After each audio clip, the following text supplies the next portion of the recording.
Yana, may utang ka raw dito sa iskandalosang to. O ano ngayon kung iskandalosa ako? May karapatan akong maningil, di ba, Yana? Nasaan na yung pera? Nangako ka na magbabayad ka ngayon! Debbie, look, okay, I don't have the money right now, but I promise I will get the money. Okay, I just... Tama ka na, Yana. Narinig ko na yan last month. Ito!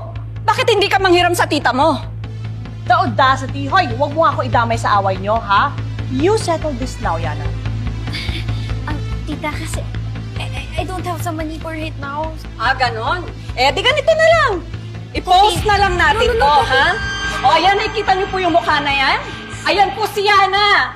Yana, nayayamanin pero hindi marunong magbayad ng utang. Debbie, stop! Tandaan niyo po Debbie! yung mukha na yan, ha? Tingnan niyo naman yung tita niya, ang yaman pero hindi niyo matulungan to na magbayad Alam mo, sa akin. stop that! Ha? Stop that! Pakakalain lang ako yung may utang sa'yo. Umalis ka na. Oh, get out! Ano na kayo, ma'am? Hindi ka kaya sa mga kapitbahay ko. Dali! Tama na ho, tara na. Huwag mo akong hawakan.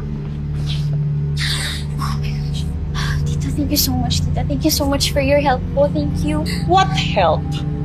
Pinauna ko lang yung iskandaloso mong pinsan dahil ikaw lang susunod ko. Alam mo, yung mga utangera, kapatid ng mga magnanakaw. At ayoko na magnanakaw sa loob ng bahay ko. So lumayas ka na. Lumayas ka na ngayon na.